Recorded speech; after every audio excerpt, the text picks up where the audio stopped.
दृष्टि teaching exam YouTube channel पे आप सभी का हार्दिक स्वागत है।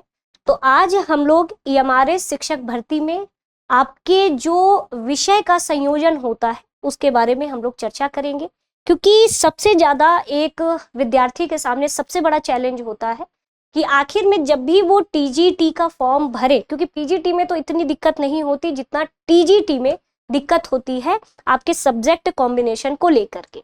तो चलिए स्टूडेंट्स, हम लोग आज चर्चा करते हैं कि आखिर किन विषयों के लिए आपका कौन सा विषय का संयोजन होना चाहिए। आइए हम लोग देखते हैं। सबसे पहले तो अगर हम एक सामान्य तौर पर बात करें तो यदि अगर आप टीजीटी का फॉर्म भर रहे हैं तो उसमें आपका क्या होना चाहिए, ग्रेजुएशन होना चाहिए। ग्रेजुएशन के साथ साथ आपका क्या होना चाहिए, बीएड की डिग्री होनी चाहिए, और बीएड की डिग्री के साथ साथ आपका सीटेट होना चाहिए। ठीक है। और जनरली अब आप कहोगे कि मैम सीटेट प्राइमरी वाला चाहिए या जूनियर वाला, तो आप भी जानते हो कि अगर आप बीएड किए हो तो जाहिर सी बात है कि आप पेपर 2 ही डालते हो। तो अगर आपके पास सीटेट का पेपर 2 वाला हो तो वो, और साथ ही साथ क्योंकि वैसे तो कहीं मेंशन नहीं किया गया है कि आपका 6 से 8 वाला चाहिए या 1 से 5, लेकिन ये चीजें अंडरस्टूड है कि अगर कोई बीएड का विद्यार्थी है तो जाहिर सी बात है कि वो सेकंड पेपर में सम्मिलित होता है, तो वही सेकंड पेपर वाला सीटेट चाहिए। साथ ही आपका क्या होना चाहिए, तो आपका बीएड धारक होना चाहिए। यदि ग्रेजुएशन के साथ बीएड है तब तो ठीक है, या फिर अगर आप इंटीग्रेटेड भी हैं, अगर आपने इंटीग्रेटेड बीएड भी किया है तब भी आप सम्मिलित हो सकते हैं इसमें। ठीक है। तो आइए सबसे देखा जाए कि टीजीटी में किन किन पदों पर वैकेंसी आती है। तो आपकी हिंदी के शिक्षक के लिए आती है, यानी टीजीटी हिंदी, और आपका टीजीटी अंग्रेजी, TGT maths, TGT science, TGT SST, और टीजीटी आर्ट्स के लिए आता है, और टीजीटी फिजिकल एजुकेशन के लिए आता है, और लाइब्रेरियन के लिए आता है। ठीक है। तो आइए सबसे पहले हम लोग देखेंगे कि टीजीटी हिंदी के लिए क्या क्या होना चाहिए। तो अगर जब भी किसी लैंग्वेज के टीचर की बात आती है ना, अगर आपके जो है लैंग्वेज टीचर की बात आती है तो ये पूरी उम्मीद आपसे की जाती है कि तीनों साल, अगर आपने 3 साल का ग्रेजुएशन आप कर रहे हो तो तीनों साल आपका उस हिंदी, अगर आप हिंदी टीजीटी का डालोगे तो तीनों साल आपका एज अ हिंदी सब्जेक्ट होना चाहिए, तीनों साल होना चाहिए। और अगर आप टीजीटी अंग्रेजी के लिए डाल रहे हो तो तीनों साल एक अंग्रेजी विषय के रूप में पढ़ा होना चाहिए। तो ये तो था आपके लैंग्वेज का। अब देखते हैं कि जब 2023 में आपकी नोटिफिकेशन आई थी तो उसमें क्या दिया हुआ है, तो देखते हैं। तो यहाँ पर आपका अगर हम देखें तो अगर टीजीटी हिंदी की बात करें, है ना, टीजीटी हिंदी की बात करें तो इसमें Hindi as a subject in all the 3 years of degree course, यानी कि जब भी आप ग्रेजुएशन डिग्री ले रहे हो तो तीनों साल आपका हिंदी के रूप में, है ना, हिंदी एक विषय के रूप में पढ़ा होना चाहिए। ठीक है। चलिए फिर आगे हम लोग इसमें देखते हैं। हाँ चलिए, अब फिर आते हैं हम लोग कहाँ पर, तो अब आते हैं टीजीटी अंग्रेजी के लिए आते हैं। तो टीजीटी अंग्रेजी में English as a subject in the all 3 year of degree courses, यानी तीनों साल इंग्लिश विषय के रूप में आपको पढ़ा होना चाहिए। तो इसकी तो इतनी दुविधा ही नहीं है ना, इसकी दुविधा आपकी खत्म। क्योंकि जैसे होता है ना कि कभी कभी हम लोग संस्कृत के साथ हिंदी का कॉम्बिनेशन की भी इंटर में है, तो ये सब कुछ नहीं चलेगा। जब भी सेंट्रल की वैकेंसी आती है तो उसमें साफ तौर पे ये सीधे मांगा जाता है कि ग्रेजुएशन में आपका जिस लैंग्वेज के लिए आप भर रहे हो वो पूरे साल, तीनों साल आपका वो सब्जेक्ट के रूप में आपके डिग्री कोर्स में होना चाहिए। अब आते हैं, अगर हम मैथ्स के लिए आते हैं, तो अगर हम टीजीटी मैथ्स के लिए, तो ये थोड़ा सा है आपका, इसमें देखते हैं कि bachelor degree in mathematics along with physics, यानी कि आपका मैथ तो होना चाहिए, मैथ तो होना चाहिए, लेकिन मैथ के साथ क्या होता है, फिजिक्स है। मैथ्स के साथ आपका ये जो कॉम्बिनेशन है फिजिक्स का होना चाहिए। फिर साथ ही and any one of the following subject, जैसे कि किसी जो है विश्वविद्यालय में अगर देखा जाए तो तीनों साल फाइनल ईयर में रहता है ना, तीनों साल फाइनल ईयर में रहता। तो यदि आपका फाइनल ईयर में मैथ्स फिजिक्स के साथ अगर आपकी केमिस्ट्री है तो भी चल जाएगा, है ना, केमिस्ट्री है तो भी चल जाएगा, इलेक्ट्रॉनिक है तो भी चल जाएगा, कंप्यूटर साइंस है तो भी चल जाएगा, सांख्यिकी है तब भी चल जाएगा।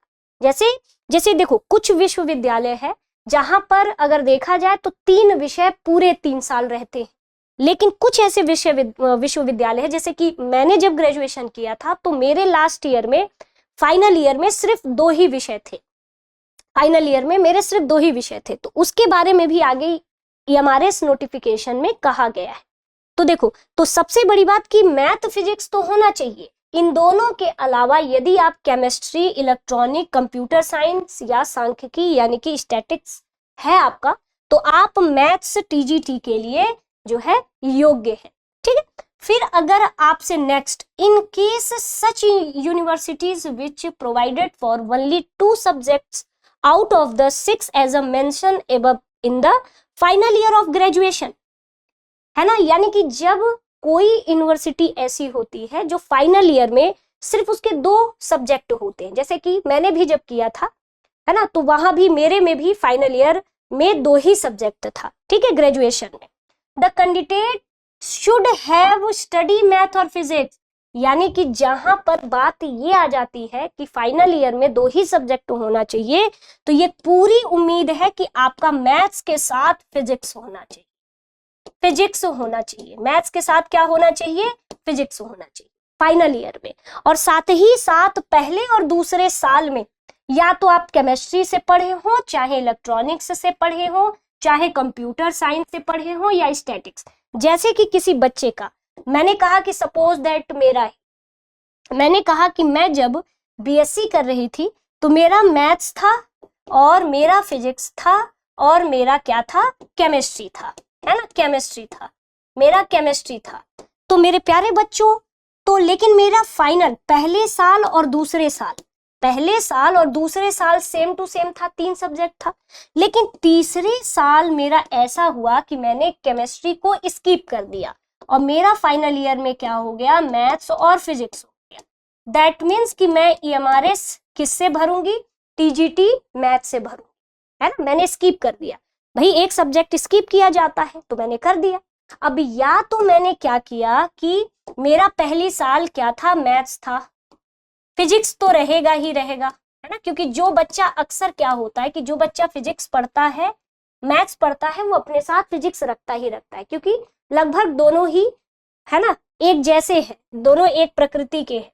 फिर मैंने क्या किया कि मैंने केमिस्ट्री नहीं रखा, मैंने क्या किया, मैंने कंप्यूटर ले लिया, मैंने क्या किया, मैंने कंप्यूटर साइंस ले लिया। तो मेरे प्यारे बच्चों, लास्ट में मैंने क्या किया कि ये पहले और दूसरे साल मैंने ये दोनों रखा, लेकिन तीसरे साल तक आते आते मैंने क्या किया, मैंने मैथ्स प्लस फिजिक्स रख दिया और मैंने इसको छोड़ दिया, मैंने क्या किया, मैंने इसको स्किप कर दिया। तो इसका मतलब कि मैं TGT EMRS मैथ से दे सकती हूँ। ठीक है, अब लिखा है, अब आइए थोड़ा सा ऑनर्स वालों के लिए क्या कहा गया है। तो कहा गया है कि candidate which have passed BSc degree with the honours in math, जैसे कि अगर मेरा BSc ऑनर्स, वो भी ऑनर्स किस विषय से है, मैथ से है ना, मैथ से है, वुड बी कंसीडर्ड, यानी कि ऐसे बच्चे, है ना, दे हैव स्टडी फिजिक्स, यानी कि अगर मैथ्स ऑनर्स से है, भले उसके साथ मैंने फिजिक्स पढ़ लिया, केमिस्ट्री, इलेक्ट्रॉनिक्स, कंप्यूटर साइंस या सांख्यिकी, यदि मैंने दोनों साल ये पढ़ा लेकिन मेरा जो है मैथ्स से ऑनर्स है, तो मैं जो है योग्य हूं, मैं EMRS TGT दे सकती हूँ या आप भी दे सकते हो। अब देखिए, लेकिन अब बात आ गई BSc ऑनर्स किसी और सब्जेक्ट से है, जैसे कि मैंने कहा मैंने फिजिक्स से कर लिया, मैंने केमिस्ट्री से कर लिया, तो मैं TGT मैथ्स के लिए जो है मैं एलिजिबल नहीं। ठीक है, ये ध्यान रखिएगा। यदि मेरा ऑनर्स मैथ से है, भले मैंने मैथ से ऑनर्स किया है लेकिन साथ ही साथ मैंने उसी में फिजिक्स, केमिस्ट्री, इलेक्ट्रॉनिक या कंप्यूटर साइंस या सांख्यिकी, है ना, मैंने 2 साल ये पढ़ा, लेकिन मेरा जो मेन ऑनर्स विषय है वो क्या है, मैथ से है, तो मैं TGT मैथ्स के लिए जो है योग्य हूँ। अब बात आते हैं TGT साइंस के लिए।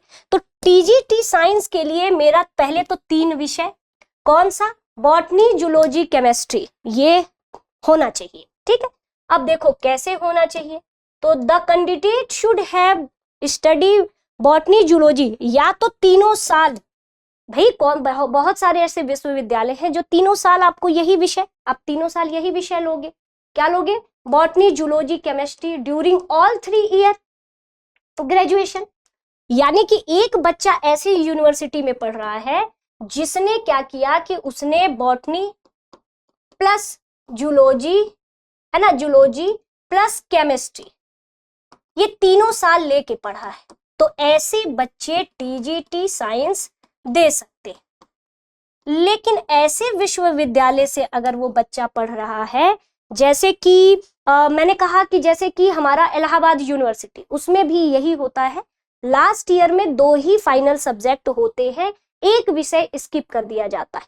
तो in case of such universities which provided for only 2 subject in the final year of graduation, the candidate should have study any of the 2 subject out of botany zoology chemistry, यानी इन तीनों में से आपके 2 subject final year में होना चाहिए। अब या तो आप बॉटनी से हो जाइए, बॉटनी या जूलॉजी ले लीजिए, या तो आप बॉटनी के साथ केमिस्ट्री ले लीजिए, है ना, केमिस्ट्री ले लीजिए, या तो आप जूलॉजी के साथ केमिस्ट्री ले लीजिए, ठीक है, केमिस्ट्री ले लीजिए। तो अगर आपका ये सब कॉम्बिनेशन बन रहा है तो आप क्या है, टीजीटी साइंस दे सकते हैं, टीजीटी साइंस दे सकते हैं। लिखा है ना कि यदि the 2 subject out of subject zoology and chemistry in the final year, इनमें से अगर 2 सब्जेक्ट है आपका फाइनल ईयर में, तो आप, है ना, ऑल द 3 सब्जेक्ट्स, चाहे botany zoology chemistry in the final second year of the graduation. यानी कि आपने क्या किया कि आपने ये तीनों पढ़ा, पहले साल में क्या था कि आपका बॉटनी जूलॉजी केमिस्ट्री था, सेकेंड ईयर में भी बॉटनी जूलॉजी केमिस्ट्री था, लेकिन मैंने क्या किया कि थर्ड ईयर में आते आते मैंने क्या किया कि मैंने किसको स्किप कर दिया, मैंने केमिस्ट्री को स्किप कर दिया, मैंने ये रख दिया। इसका मतलब कि मैं टीजीटी साइंस के लिए योग्य हूँ। अब फिर मैंने या तो तीसरे साल में आकर मैंने जूलॉजी को स्किप कर दिया, मेरा मन नहीं लग रहा था, तो अब बॉटनी और केमिस्ट्री भी अगर मेरा लास्ट ईयर में है तो मैं भर सकती हूँ। जूलॉजी प्लस केमिस्ट्री, यानी मेरा मन बॉटनी पढ़ने का नहीं था, चूंकि मेरा सब्जेक्ट यही था, मैंने बॉटनी ही स्किप की थी, यानी कि जूलॉजी प्लस केमिस्ट्री, तब भी मैं टीजीटी साइंस में योग्य हूँ। अब तो ये सारी कहानी, अब देखिए यहाँ पर अब ऑनर्स की बात कर रहे हैं। In case of honours degree in any of the above mention, यानी कि जितने सब्जेक्ट हैं जो मेंशन, अगर आप इसमें ऑनर्स हैं तो आप भर सकते हैं फॉर्म। अब बात करते हैं किसकी, तो अब बात करते हैं टीजीटी सबसे ज्यादा पेचीदा, ठीक है। अब आते हैं टीजीटी एसएसटी की, टीजीटी एसएसटी की, ठीक है। तो the candidate should have the studied any of the 2 subject. देखो इसमें सबसे बड़ी बात होती है कि हिस्ट्री और ज्योग्राफी, यानी अगर आपका हिस्ट्री के साथ ज्योग्राफी है, ध्यान रखिएगा, यदि आपका ग्रेजुएशन में हिस्ट्री के साथ, ध्यान से देखिएगा, the candidate should have study any of the 2 subject out of following subject combination. अगर 2 होना चाहिए, मैंने कहा कि यदि हिस्ट्री के साथ मेरा ज्योग्राफी है, ध्यान रखिएगा, हिस्ट्री विद ज्योग्राफी, या फिर इकोनॉमी है, या मेरा पोल साइंस यानी पॉलिटिकल साइंस है ना, पॉलिटिकल साइंस है, तो अगर हिस्ट्री के साथ ज्योग्राफी मेरा है तब तो बेस्ट है, या फिर हिस्ट्री के साथ इकोनॉमी है तब भी मैं भर सकती हूँ एसएसटी के लिए, यदि हिस्ट्री के साथ पॉलिटिकल साइंस है तब भी मैं भर सकती हूँ। अब आते हैं दूसरा केस, क्या कहता है, यदि हिस्ट्री विथ ज्योग्राफी, यानी कि हिस्ट्री के साथ ज्योग्राफी, इकोनॉमी या पोल साइंस है, तब भी जो है ग्रेजुएशन में अगर ये सब्जेक्ट है तो मैं भर सकती हूँ, ठीक है। अगर या तो फिर ज्योग्राफी के साथ, है ना, ज्योग्राफी के साथ मेरा सब्जेक्ट कॉम्बिनेशन बन रहा है, इसके साथ क्या है, तो या तो मेरा हिस्ट्री है, या तो फिर ज्योग्राफी के साथ मेरा हिस्ट्री है, या फिर क्या है, यहाँ पे दिया है geography with the history economy political science, तो या तो हिस्ट्री है या इकोनॉमी है या पोल साइंस है, है ना, पोल साइंस यानी कि पॉलिटिकल साइंस। तो यदि ज्योग्राफी के साथ हिस्ट्री या ज्योग्राफी के साथ इकोनॉमी या ज्योग्राफी के साथ पॉलिटी है, तब भी मैं जो है फॉर्म भर सकती हूँ या भर सकता हूँ। ठीक, आगे देखते हैं। हिस्ट्री ज्योग्राफी अगर है, अगर हमारा और सब्जेक्ट से तो लेना ही देना नहीं।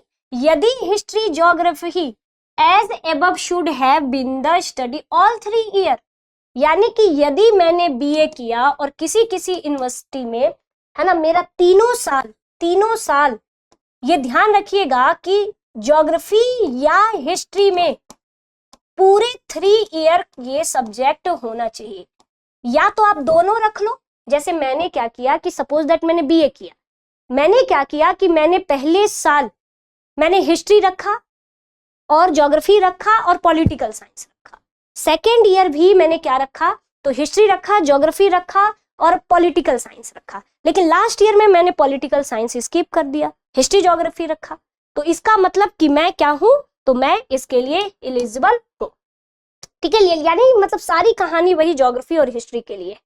पूरे तीनों साल में या तो हिस्ट्री सब्जेक्ट तीनों साल होना चाहिए या ज्योग्राफी सब्जेक्ट तीनों साल में होना चाहिए। अगर दोनों सब्जेक्ट में से एक भी तीनों साल है, तो इसका मतलब कि इसके साथ आप या तो तीनों साल मेरा हिस्ट्री रहा तो मैंने ज्योग्राफी के साथ कॉम्बिनेशन बना लिया, है ना, कि अगर मेरा तीनों साल हिस्ट्री रहा या 2 साल मैंने ज्योग्राफी छोड़ दिया, तब भी मैं क्या करूंगी, जैसे मैंने कहा कि या तो मेरा क्या था, हिस्ट्री था या मेरा पॉलिटिकल साइंस था और या तो मेरा क्या था, ज्योग्राफी था। लेकिन लास्ट ईयर में मैंने क्या किया, लास्ट ईयर मैंने हिस्ट्री पॉलिटिकल साइंस रखा, मैंने इसको क्या कर दिया, स्किप कर दिया। इसका मतलब कि मैं योग्य हूं, मैं एसएसटी से जो है टीजीटी दे सकती हूँ। और रही बात थर्ड लैंग्वेज की, तो मेरे प्यारे बच्चों थर्ड लैंग्वेज में ऐसा लैंग्वेज जो तीनों साल, लैंग्वेज के लिए तीनों साल पढ़ा होना चाहिए, चाहे आप थर्ड लैंग्वेज हो, चाहे हिंदी, अंग्रेजी, कोई भी लैंग्वेज हो।